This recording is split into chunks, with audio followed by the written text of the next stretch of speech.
Welcome to TNPSC லட்சிய விதைகள். இந்த வீடியோவில் என்ன பார்க்க போகிறோம் அப்படின்னா, ஏப்ரல் 24, 25 மற்றும் 26 3 நாள்களுக்கு உண்டான கரண்ட் அஃபேர்ஸாக பார்க்க போகிறோம். இந்த கரண்ட் அஃபேர்ஸ் எல்லாமே தினமணி பேப்பர்லேருந்தும் தி இந்து பேப்பர்லேருந்தும் ஃபுல்லாக டீட்டெயில்டாக அனலைஸ் எடுக்கப்படுகிறது. அனைத்து எக்ஸாம்களுக்குமே பயன்படக்கூடிய வகையில்.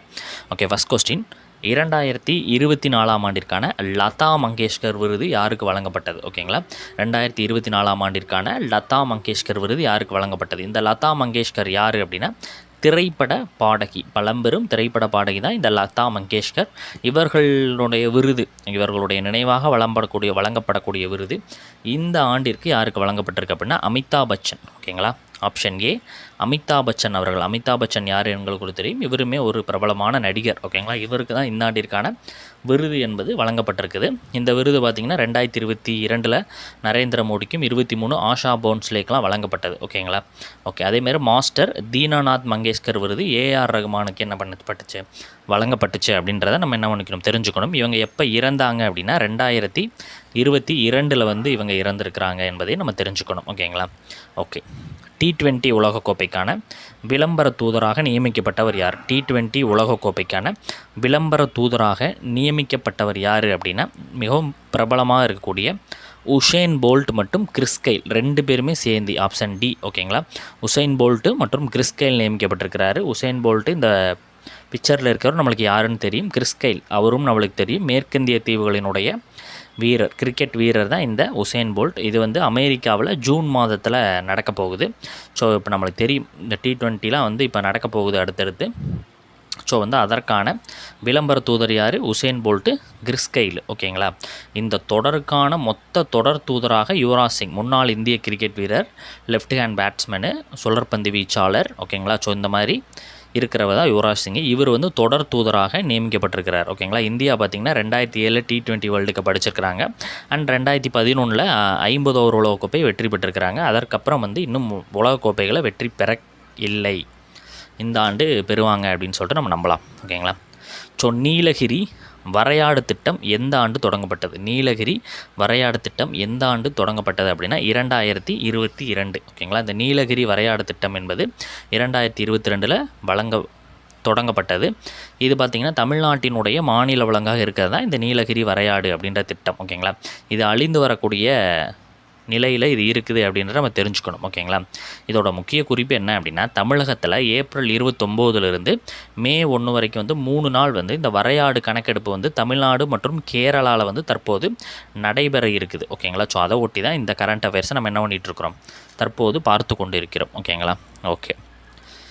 2023ஆம் ஆண்டிற்கான லாரியஸ் விருது எங்கு வழங்கப்படுகிறது? லாரியஸ் விருது என்பது எங்கு வழங்கப்படுகிறது அப்படின்னா, இங்கிலாந்தில் வழங்கப்படுகிறது. எங்கே சார் வழங்கப்படுகிறது அப்படின்னா, இங்கிலாந்தில் வழங்கப்படுகிறது. 8 பிரிவுகளில் இந்த வீரர்களுக்கான விருதுகள் வழங்கப்படுகிறது. இந்த ஆண்டிற்கான சிறந்த வீரராக நோவோக் ஜோக்கோவிச் டென்னிஸ்க்கு வழங்கியிருக்கிறாங்க. சிறந்த வீராங்கனை ஐடானா பொன்மட்டி கால்பந்துக்கு வழங்கியிருக்கிறாங்க. அசாத்திய முன்னேற்றம் அப்படின்னு சொல்லிட்டு ஜூட் பெல்லிங்கம் கால்பந்து. சிறந்த மீட்சி சைமன் ஃபைல்ஸ் ஜிம்னாஸ்டிக். சிறந்த மாற்றுத்திறனாளிக்காக அரிசா ட்ரியூ ஸ்கேட்டிங் போட்டிங் கலந்துருக்கிறாங்க. சிறந்த அணி ஸ்பெயின் மகளிர் கால்பந்து அணிக்கு வழங்கியிருக்கிறாங்க. நல்லெண்ண விருது ரஃபான் அஃபில் அறக்கட்டளைக்கு என்னது இந்த விருது என்பது வழங்கியிருக்கிறாங்க. ஓகேங்களா, சரி, ஓகே. 5வது கொஸ்டின், 2023ஆம் ஆண்டிற்கான இந்திய அளவில் அதிகமான உள்நாட்டு பயணிகளை கையாண்ட விமான நிலையங்களுடைய பட்டியலில் சென்னை விமான நிலையத்திற்கு எந்த இடம் கொடுத்துருக்குறாங்க அப்படின்னா 6வது இடம். ஓகேங்களா, இதை ஏஏஐ அவங்க தான் இதை சொல்லியிருக்கிறாங்க. ஓகேங்களா, ஏஏஐ அப்படின்னா என்ன அப்படின்னா அதனுடைய விரிவாக்கம் என்ன என்பது நீங்கள் கமெண்ட் பண்ணுங்கள். நிறையா தடவை நம்ம சொல்லியிருக்கிறோம். ஓகேங்களா, இதில் பெங்களூரு மற்றும் ஹைதராபாத் முதல் 2 இடங்களை வாங்குகிறாங்க. இது இந்திய அளவில் அப்படின்றத நல்லா பார்த்து வச்சுக்கங்க. ஓகேங்களா, ஓகே. 6வது கொஸ்டின், 2024ஆம் ஆண்டிற்கான ஆரியபட்டா விருது யாருக்கு வழங்கப்பட்டிருக்கு? 2024ஆம் ஆண்டிற்கான ஆரியபட்டா விருது என்பது யாருக்கு வழங்கப்பட்டிருக்கு? இது எதற்காக வழங்குறாங்கன்னா, விண்வெளி அறிவியலை மேம்படுத்துவதில் சிறப்பான பங்களிப்பிற்காக வழங்கப்படக்கூடிய ஒரு விருது தான் இந்த ஆரியபட்டா அப்படின்ற விருது. இந்த ஆண்டிற்கு பவுலூரி சுப்பாராவ் என்பவருக்கு இந்த விருது வழங்கப்பட்டிருக்கிறது. ஓகேங்களா, இவர் ஆனந்த் டெக்னாலஜிஸினுடைய நிறுவன இவர் நிறுவனர், ஓகேங்களா, நிறுவனத்தினுடைய நிறுவனர். ஸோ இவர் வந்து விண்வெளி எரிவலை மேம்படுத்தல சிறப்பான பங்களிப்பு அளித்ததற்காக இந்த விருது வழங்கப்படுகிறது. இது யார் வழங்குறா? இந்திய வானூர்தி அறிவியல் கழகம் தான் இந்த விருதை வந்து என்ன பண்ணுறாங்க அப்படின்னா டிஸ்ட்ரிபியூட் பண்ணுறாங்க, ஓகேங்களா. ஓகே, அடுத்தது ஏஎம் டூரிங் விருது பெற்றவர் யார்? ஏஎம் டூரிங் விருது பெற்றவர் இது யாருக்கு வழங்குவாங்க அப்படின்னா கணிதவியலாளர், அந்த மாதிரி ஏபிள் பரிசு இந்த மாதிரி விஷயங்கள்லாம் வழங்குவாங்க, ஓகேங்களா. ஸோ இந்த ஆண்டுக்கு யாருக்கு கொடுக்குறாங்க அப்படின்னா அவி விக்டர்சன் என்பவருக்கு வந்து வழங்கப்பட்டிருக்கிறது, ஓகேங்களா. இவர் குறித்த தகவல்கள். உயர்கல்வி நிறுவனம் பிரிஸ்டன் அப்படின்ற இடத்துல இவர் பணிபுரிக்கிறாரு. கணிதவியலாளர் மற்றும் கணினி அறிவியலாக இவர் இருக்கிறாரு. ஏபிள் பரிசு இவர் வாங்கியிருக்கிறார், ஓகேங்களா. ஸோ வந்து இரண்டுமே இந்த ஏபிள் பரிசு ப்ளஸ் வந்துட்டு இந்த ஏஎம் டூரிங் விருது இதை இரண்டையுமே வாங்கின முதல் நபராக இவர் இருக்கிறார், ஓகேங்களா. ஓகே, இதை யார் வழங்குறா? அசோசியேஷன் ஃபார் கம்ப்யூட்டிங் மெஷினரி அப்படின்ற ஒரு விஷயம், ஓகேங்களா. அடுத்தது 8வது கொஸ்டின். விஸ்டன் அல்மனாக் அப்படின்ற புத்தகத்தில் சிறந்த வீரர் என்ற பெருமைக்குரிய இடத்தை பிடித்தவர் யார்? சிறந்த வீரராக பேட் கமின்ஸ், ஆஸ்திரேலியா வந்து இப்போ வேர்ல்டு கப்பு வந்து வாங்கியிருந்தாங்க. ஸோ அதை வந்து வாங்கி கொடுத்த ஒரு கேப்டன் தான் ஆஸ்திரேலியா கேப்டன் தான் பேட் கமின்ஸ். இவருக்கு இந்த விருது வந்து வழங்கப்பட்டிருக்குது, ஓகேங்களா. இது என்ன சார் அப்படின்னா இது கிரிக்கெட் சார்ந்த விஷயங்களுக்கு போடக்கூடிய ஒரு மேகசின், ஓகேங்களா. ஆண்டுதோறும் வந்து இந்த சிறந்து விளங்கக்கூடிய வீரர் வீராங்கனை இவங்களெல்லாம் சிறந்து அவங்களுடைய சிறப்பிக்கும் வகையில் இந்த புக்கில் வந்து போடுவாங்க, விஸ்டன் அல்மனாக் அப்படின்ற விஷயம். இதில் வந்து இதில் போட்டிருக்கிறாங்க சிறந்த வீராங்கனையாக நாட் ஸ்கிவர் ஃப்ரண்ட் இங்கிலாந்தை சார்ந்தவங்கள போட்டிருக்கிறாங்க. T20 கிரிக்கெட் முன்னணி வீரராக ஹேலி மேத்யூஸ் அப்படின்ற மேற்கிந்திய தீவுகள் அணியை சார்ந்த ஒரு வீரரை வந்து இந்த பட்டியலில் போட்டிருக்கிறாங்க புத்தகத்தில், ஓகேங்களா. 2023ஆம் ஆண்டிற்கான கடுமையான பசியால் பாதிக்கப்பட்ட நாடுகளில் முதலிடத்தை பிடித்த நாடு எது? ஓகேங்களா. ஸோ கடுமையான பசியின் கொடுமை இருக்கக்கூடிய நாடுகள், அதிக மக்கள் வந்து உணவின்றி இருக்கக்கூடிய பட்டியலில் வந்து முதலிடம் வந்து எந்த நாடு அப்படின்னா இந்த காங்கோ குடியரசு. இந்த காங்கோ குடியரசில் கிட்டத்தட்ட 25.8 மில்லியன் மக்களுக்கு இந்த உணவு வந்து சரியாக போய் சேரல, பசியின் பட்டினியமாக இருக்கிறாங்கன்னு மாதிரி ஒரு அதிர்ச்சிகரமான அறிக்கை வந்து கொடுத்துருக்குறாங்க. 2ஆம் இடத்துல நைஜீரியா, 3வது சூடான், 4 ஆப்கானிஸ்தான், 8ஆம் இடத்துல வங்காதேசம், 9வது இடத்துல பாகிஸ்தான் வந்து இருக்கிறாங்க, ஓகேங்களா. ஓகே, 10வது கொஸ்டின். தமிழகத்தில் கிராம சபை கூட்டம் என்பது ஆண்டுக்கு எத்தனை முறை நடைபெறும்? தமிழகத்தில் கிராம சபை கூட்டம் என்பது ஆண்டிற்கு எத்தனை முறை வந்து நடைபெறும் அப்படின்னு பார்த்தீங்கன்னா ஆண்டிற்கு 5 முறை அல்லது 6 முறை வந்து இது நடைபெறும், ஓகேங்களா. என்னென்னு பார்க்கலாம். குடியரசு தினம் ஜனவரி 26, உலக தண்ணீர் தினம் மார்ச் 22, தொழிலாளர் தினம் என்பது மே 1 அப்போ வந்து நடைபெறும், சுதந்திர தினம் ஆகஸ்ட் 15, அக்டோபர் 2 நடைபெறும், உள்ளாட்சிகள் தினம் நவம்பர் இதில் வந்து நடைபெறும். இப்போ இதில் என்ன வந்து ஏன் நம்ம இதை இங்கே பார்க்குறோம் அப்படின்னா மே 1ஆம் தேதி கிராம சபை கூட்டம் நடைபெறாது அப்படின்னு சொல்லிட்டு நம்மளுடைய தமிழக அரசு என்ன பண்ணியிருக்கிறாங்க அப்படின்னா அறிக்கை வந்து சொல்லியிருக்கிறாங்க. மே வந்து எப்போ நடக்காது? மே 1ஆம் தேதி கிராம சபை கூட்டம் நடைபெறாது. ஓகே, அடுத்தது 11. ஜான் ட்ரக்ஸ் விருது பெற்றவர் யார்? ஜான் ட்ரக்ஸ் அப்படின்ற ஒரு விருது பெற்றவர் யார் அப்படின்னு பார்த்தீங்கன்னா ககன்தீப் காங், டாக்டர் இவங்க ககன்தீபா காங், ஓகேங்களா. ஸோ இவங்களுக்கு தான் இந்த விருது வந்து வழங்கப்பட்டிருக்குது, ஓகேங்களா. ஓகே, கெய்ட்னர் அறக்கட்டளை கனடாவில் இருக்குது, ஓகேங்களா. உலக சுகாதாரத்துக்கான ஒரு மதிப்புமிக்க விருதாக இதை கருதப்படுகிறது, ஓகேங்களா. ஸோ இவங்க யார் அப்படின்னா குளோபல் ஹெல்த் அப்படின்ற அமைப்பினுடைய இயக்குனராக இருக்கிறாங்க. இறப்பை குடல் அறிவியல் துறை ரோட்டோ வைரஸ் தடுப்பூசியை வந்து இவங்க வந்து கண்டுபிடிக்கிறதுல முக்கியமான ஒரு பங்களித்ததுனால இந்த விருது என்பது இவர்களுக்கு வழங்கப்பட்டிருக்குது. 12வது கொஸ்டின். 16வது உலக எதிர்கால உச்சி மாநாடு நடைபெற்ற இடம் எது? 16வது உலக எதிர்கால உச்சி மாநாடு அபுதாபி, ஓகேங்களா. World future energy summit, just இதை மட்டும் தெரிஞ்சு வச்சுங்க, ஓகேங்களா. ஸோ நம்ம எக்ஸ்ட்ரா டீட்டெயில்ஸ் பார்க்கலாம். குறைந்த எடையில் மிக இலகுவான குண்டு துளைக்காத ஜாக்கெட் வந்துட்டு கான்பூர் DRDO மையத்தில் உருவாக்கப்பட்டிருக்குது. ஜாக்கெட் 6 குண்டு வரை தடுக்கக்கூடியது அப்படின்னு சொல்கிறாங்க. சண்டிகர் அணு ஆயுத ஆராய்ச்சி பரிசோதனை மையம் வந்து இதை உருவாக்கியிருக்கிறாங்க, ஓகேங்களா. ஓகே, எந்த குண்டுகள் அப்படின்னா 7.52 × 54 RAPI குண்டுகள் அப்படின்னு சொல்லப்படுகிறது, ஓகேங்களா. ஸோ 21வது ஆசிய தடகள சாம்பியன்ஷிப் அண்டர் 20 இதில் சில பிரிவுகளில் வெற்றியாளர்களை பார்க்கலாம். தீபான்சு சர்மா ஈட்டி எறிதல் கோல்டு வாங்கியிருக்கிறார் 70.29 மீட்டர். ரோஹன் யாதல் ஈட்டி எறிதல் 70.03 மீட்டர் சில்வரு. அனுராக் சிங் காலர் குண்டு எறிதல் 19.23 மீட்டர் கோல்டு. சித்தார்த் சௌத்ரி குண்டு எறிதல் 19.02 மீட்டர் சில்வரு. அமனத் கம்போஜ் வட்டி எறிதல் 50.45 மீட்டர் சில்வரு.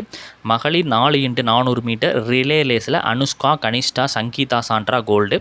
ஆடவர் 4x400 மீட்டர் அபிராம் நவ்ப்ரீத் சிங் அமன் சௌத்ரி நிக்கில் சுகால் அப்படின்றவங்க சில்வரு. 300 மீட்டர் ஸ்டீபிள் சேஸ் ஆடவர் பிரிவில் ரன்வீர் சிங் 9 நிமிடம் 22.62 வினாடி தங்கப்பதக்கத்தை வாங்கியிருக்கிறாங்க. மகளிர் பிரிவு எக்தாத்தே 10 நிமிடம் 31.92 வினாடி கோல்டு. ஆர்த்தி 1000 மீட்டர் ஓட்டம் பிரான்ஸை வந்து வாங்கியிருக்கிறாங்க. ஓகேங்களா.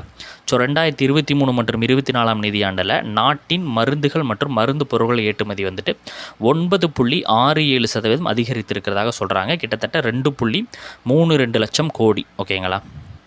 ஓகே. குவாண்டா அப்படின்ற மசோதா வந்து பிரிட்டனில் இருக்குது. அது என்ன சார் குவாண்டா அப்படின்னு கேட்டிங்கன்னா, உரிய ஆவணங்களின்றி வரும் அகதிகளை ருவாண்டாவுக்கு நாடு கடத்துவதற்கான ஒரு மசோதா. ஓகேங்களா. இதுக்கு வந்து பிரிட்டன் நாடாளுமன்றம் தற்போது ஒப்புதல் அளித்துள்ளது. ஓகேங்களா. கிறிஸ்டியலினா ஜார்ஜிவா பல்கேரியா எதற்காக அப்படின்னா சர்வதேச நாணய நிதியத்தினுடைய நிர்வாக இயக்குநராக மீண்டும் தேர்வு செய்யப்பட்டிருக்கிறார். ஓகேங்களா. சர்வதேச நாணய நிதியம் 45 தொடங்கப்பட்டது வாஷிங்டன். உணவு நெருக்கடிகள் பற்றிய உலகளாவிய அறிக்கை 2023. இதில் பற்றி சில டீட்டெயில்ஸ் பார்க்கலாம். 282 மில்லியன் மக்கள் கடுமையான பட்டினியில் இருக்கிறதாக சொல்லப்பட்டிருக்குது. உணவு நெருக்கடிகளுக்கு எதிரான உலக கட்டமைப்பு தான் சொல்லியிருக்கிறாங்க. 59 நாடுகள் 282 மில்லியன் கடுமையான பட்டினியில் இருக்கிறதாக சொல்கிறாங்க. இந்த 2022 ஒப்பிடும்போது 24 மில்லியன் பேர் வந்து அதிகரிச்சிருக்கிறாங்க அப்படின்ற மாதிரி இந்த அறிக்கை வந்து நம்மளுக்கு சொல்லுது. கடந்த நிதியாண்டில் நாட்டின் நவரத்தின ஆபரண ஏற்றுமதி 12.17% குறைந்திருப்பதாக சொல்கிறாங்க. ஓகேங்களா. ஓகே. கனவு ஆசிரியர் திட்டம் செயல்படுத்துவது யார்? தமிழ்நாடு. ஓகேங்களா. இது ஆசிரியர்களுடைய தனித்திறமைகளை வெளிக்கொடுவதற்காக பள்ளிக்கல்வித்துறையால் கொண்டு வரப்பட்ட ஒரு திட்டம். ஜஸ்ட் இதை மட்டும் தெரிஞ்சு வச்சுங்க. வாசுகி இண்டிகஸ் குஜராத் கட்ச் பனோத்ரா லிக்னைட் சுரங்கம் 27 முதுகெலும்பு. ஓகேங்களா.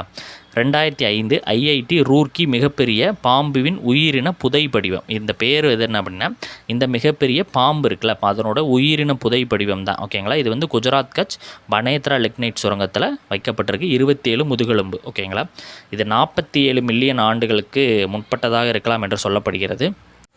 கட்ச் சதுப்பு நிலங்களில் இருப்பதாக சொல்லப்படுகிறாங்க. 50 அடியும் 1 டன் எடையும் கொண்டதாக இருக்குது. ஓகேங்களா.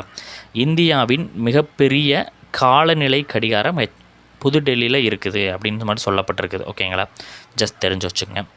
ராமாயண பாதை யாத்திரை திட்டம். ஓகேங்களா. இது இந்தியா இலங்கை ஆன்மீக கலாச்சார நட்புறவை வளர்ப்பதற்காக கொண்டு வரப்பட்டிருக்குது. ராம ஜென்மபூமி அறக்கட்டளை வழிகாட்டுதலுடன் இலங்கை வந்து இதை தொடங்கியிருக்கிறாங்க. ஃபிஸ்மா மரூஃப் அப்படின்றவங்க ஓய்வு. பாகிஸ்தான் மகளிர் கிரிக்கெட் அணியினுடைய முன்னாள் கேப்டன் இவங்க. ஓகேங்களா. ஸோ 136 ஒன்டே விளையாடி இருக்கிறாங்க. 140 T20 விளையாடி இருக்கிறாங்க. இயக்குனர் துரை அப்படின்றவர் காலமாக இருக்கிறாரு. இவர் தேசிய விருது வாங்கியிருக்கிறாரு. பசி 1979. அவளும் பெண்தானே அப்படின்றது இவருடைய முதல் படம். 1982 தமிழ்நாடு மாநில அரசினுடைய கலைமாமணி விருதை இவர் வாங்கியிருக்கிறாரு. மத்திய தோல் ஆராய்ச்சி நிறுவனம் சென்னை. மத்திய தோல் ஆராய்ச்சி நிறுவனம் 77வது நிறுவன தினமாக ஏப்ரல் 25, 1948 இருக்குது. சில தினங்கள் பார்க்கலாம். உலக மலேரியா தினம் ஏப்ரல் 15. இந்த மலேரியா நோய் வந்து பல உயிர்களை வாங்கக்கூடிய ஒரு நோய். ஓகேங்களா. இது மிக மிக முக்கியமான ஒரு நோய். இதற்கு எதிரான விஷயங்களை நம்ம பார்த்து செயல்படுத்தணும். ஓகேங்களா. அதே மாதிரி வந்து விழிப்புணர்வோடு செயல்படக்கூடிய தினமுக்குள்ள இதுவும் ஒன்று. ஓகேங்களா. தீம் என்ன அப்படின்னா இந்த ஆண்டிற்கு மிகவும் சமத்துவமான உலகத்திற்காக மலேரியாவுக்கு எதிரான போராட்டத்தை துரிதப்படுத்துதல். இது எதன் மூலமாக பரவும் அப்படின்னு கூட கொஸ்டினில் கேட்டிருக்கிறாங்க. பென் அனபீலஸ் கொசு. இது வந்து பிளாஸ்மோடியம் ஃபால்சிபாரம் மற்றும் பிளாஸ்மோடியம் வைவாக்கஸ் அப்படின்னு சொல்லுவாங்க. ஓகேங்களா. இதற்கு அறிகுறி என்ன அப்படின்னா குளிர்காய்ச்சல், பசியின்மை, உடல் வலி, வாந்தி, வேர்வையுடன் தலைவலி, தசைவலி, தொண்டைப்புண், இருமல், சுவாசிப்பதில் சிக்கல், உடல்நடுக்கம் மற்றும் வியத்தெல்லாம் போன்றவை ஏற்படும். தேசிய பஞ்சாயத்து நாள் என்பது ஏப்ரல் 24. இதுவும் ஒரு முக்கியமான ஒரு நாள். ஓகேங்களா. அந்த பஞ்சாயத்து அமைப்பு வந்து கிராமப்புறங்கள் செயல்படுத்தப்பட்ட தினமே இதுதான். பன்முகத்தன்மை மற்றும் அமைதிக்கான ராஜ்தந்திரத்திற்கான சர்வதேச தினம் ஏப்ரல் 24. சர்வதேச தகவல் தொழில்நுட்ப பெண்கள் தினம் ஏப்ரல் 25. தீம் என்ன அப்படின்னா தலைமைத்துவம் என்பது. உலக நோய் தடுப்பு வாரம் ஏப்ரல் 24 to 30. தீம் என்ன அப்படின்னா ஹியூமன்லி பாசிபிள். அடுத்தது இன்டர்நேஷ்னல் டெலிகேட்ஸ் டே ஏப்ரல் 25. இது வந்து சான் பிரான்சிஸ்கோ மாநாடு ஏப்ரல் 25, 1945. 50 பிரதி நாடுகளினுடைய பிரதிநிதிகள் பங்கேற்ற தினம் இது. ஓகேங்களா. அடுத்தது உலக பெண் குயின் தினம் என்பது ஏப்ரல் 25. ஓகேங்களா. ஸோ பெண் குயின்களுடைய முக்கியத்துவத்தையும் பெண் குயின்களை வந்து பாதுகாக்க வேண்டிய விழிப்புணர்வு குறித்தும் பரப்பக்கூடிய ஒரு தினம். அறிவுசார் சொத்துரிமை தினம் ஐபி அப்படின்னு சொல்லுவாங்க ஏப்ரல் 26. ஐபி மற்றும் எஸ்பிஜிக்கள் புதுமை மற்றும் படைப்பாற்றலுடன் நமது பொதுவான எதிர்காலத்தை உருவாக்குதல் தீம். சர்வதேச செர்னோஃபில் பேரிடர் நினைவு தினம் என்பது ஏப்ரல் 26ஆம் தேதி அனுசரிக்கப்படுகிறது. 1986 சோவியத் ரஷ்யா நடைபெற்றது. ஓகேங்களா. ஸோ இதோட வந்து இன்றைக்கான கரண்ட் அஃபேர்ஸும் முடியுது. ஓகேங்களா. அடுத்தடுத்த கரண்ட் அஃபேர்ஸ் வகுப்பில் நம்ம சந்திக்கலாம். தேங்க்யூ.